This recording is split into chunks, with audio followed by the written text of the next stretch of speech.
Hey ladies and gents, welcome back. This is going to be part 1 to What If Naruto Had the Rinnegan. So now, this is because I left a poll, and this is exactly what you guys had voted for. So, with that being said, the like goal on this video is going to be 150 likes, and let's just get into the what if.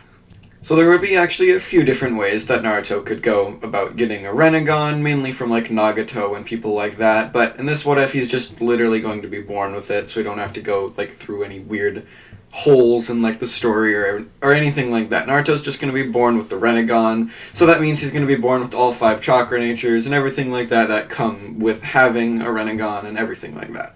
So, yeah. So Naruto's childhood would be quite different from what it would be normally. Basically, all the villagers would actually fear him. They wouldn't think of him as like this monster, this fox. They'd fear him, respect him, everything like that, because of the basically ultimate power that he holds in this ultimate dojutsu. The Uchiha, at least before they get massacred, would actually hold resentment towards Naruto because he has the pinnacle of the dojutsu that they have, even though he's not an Uchiha.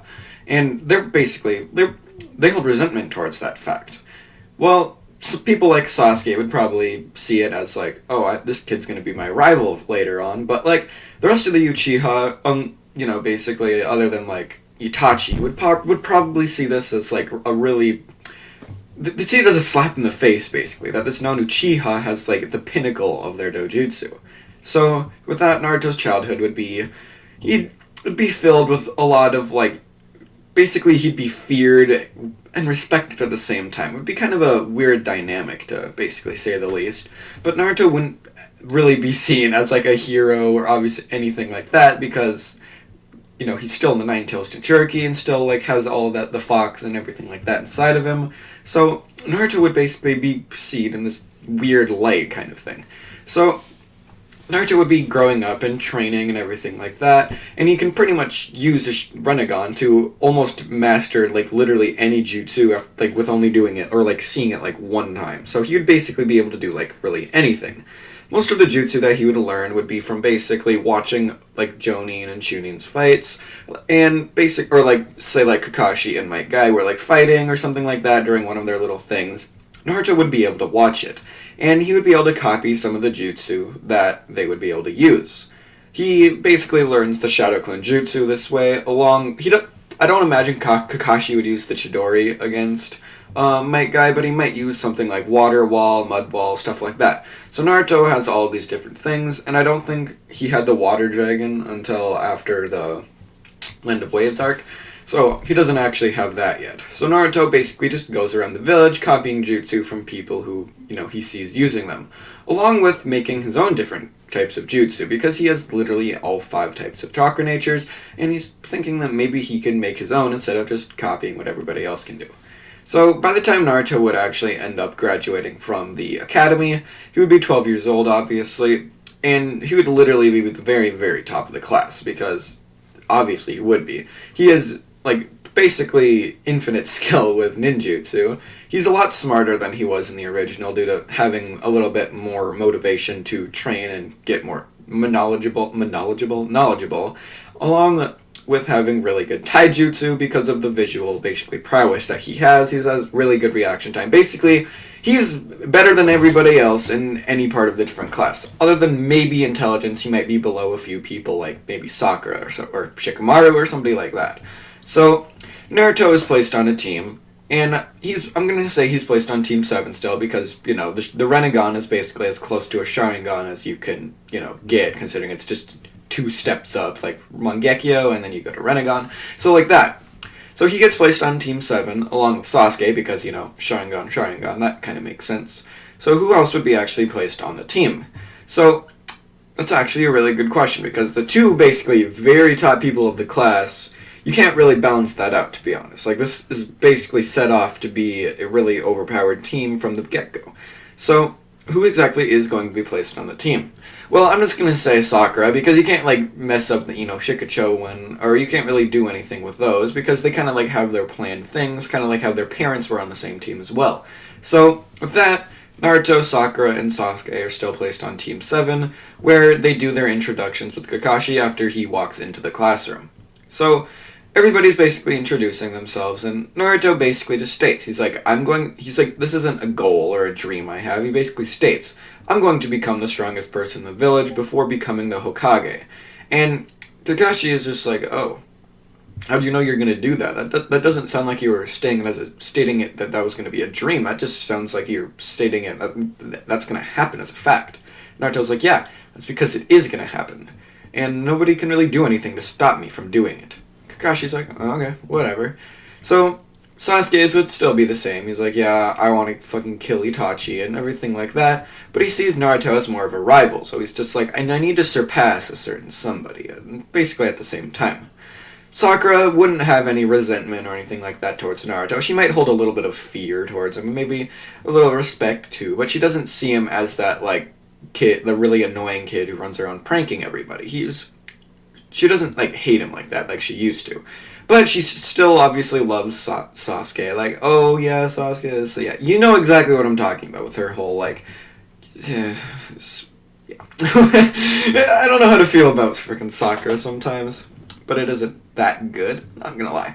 So everybody, after doing their introductions, Kakashi would tell them that he needs to meet them the next morning for something called the bell test. He explains what that is the next morning after they obviously don't eat, and they're like, well damn, we should have probably fucking eaten then.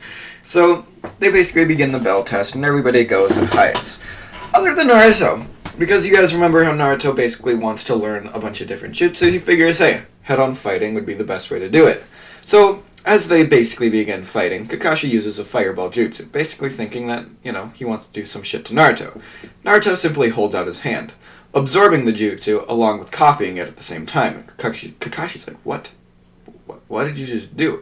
And he wants to test this. So he makes a shadow clone, or Kakashi does, and the shadow clone makes a Chidori before running towards Naruto. Naruto obviously would just be able to absorb the jutsu, and this is exactly what Kakashi was testing whether or not Naruto could do that. He was going to feint and basically not let the Chidori hit Naruto because it would probably kill him, but he wanted to see if he could absorb it, and he could.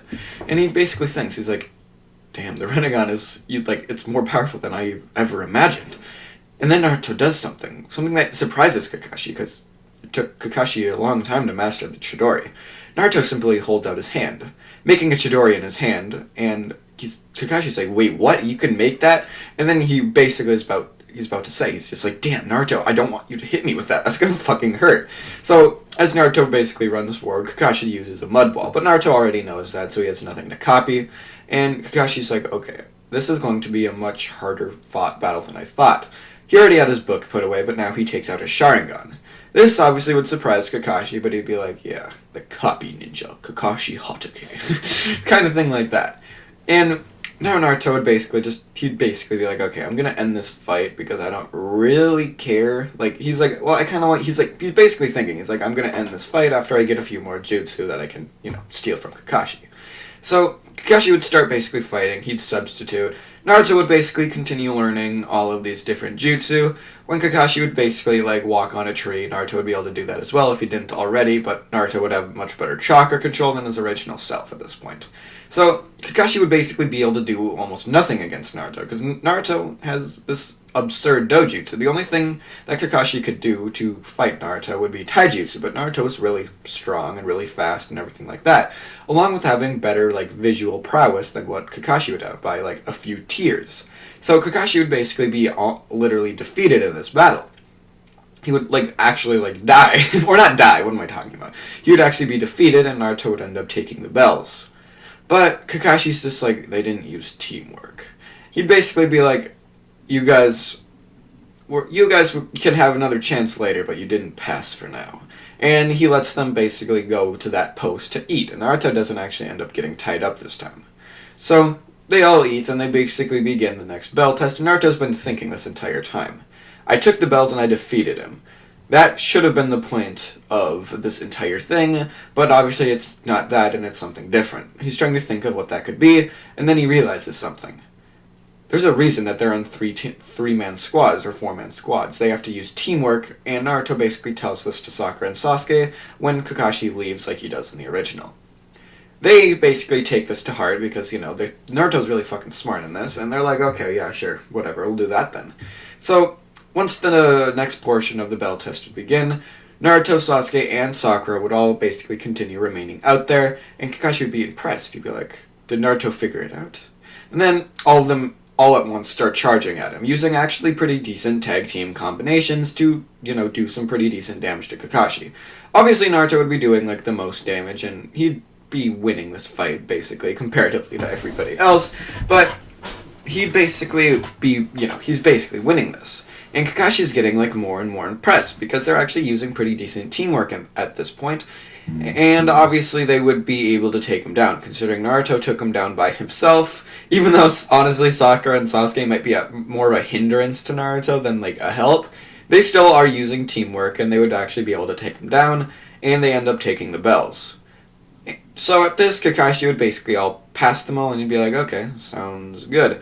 Now, the D-rank missions would start, and they would obviously get really bored of those. Like, you can only catch so many ninja cats and clean up so many, like, things of garbage before you'd get really freaking bored of that, considering what you think a ninja is at this point.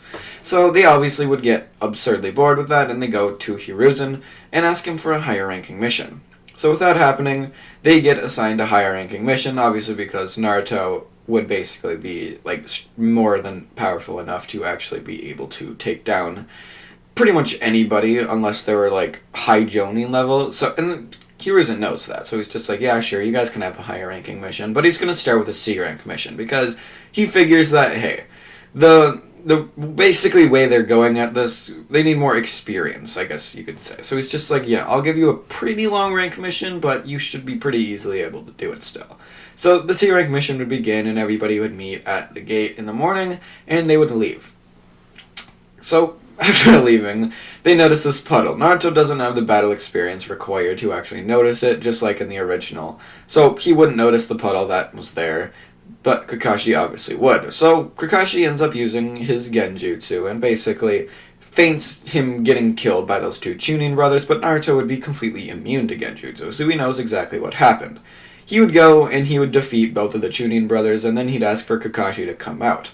Kakashi's like, how did you notice I left? And he's like, dude, your genjutsu didn't work on me. And Kakashi's like, wait, what? It didn't work at all? And Naruto's like, yeah. Like, at all. Like, I've never had a genjutsu be able to work on me. Hiruzen has basically gotten a few Sharingan users to try it on me, but it hasn't worked at all. And Kakashi at this is just like, oh, well, damn. He's a little salty by that, because he's like, well, I thought at least I could do something about it. Like, but he can't. He can't do anything. So they end up sending the two Chunin brothers back to the village to basically get questioned before heading on a little bit farther into the forest.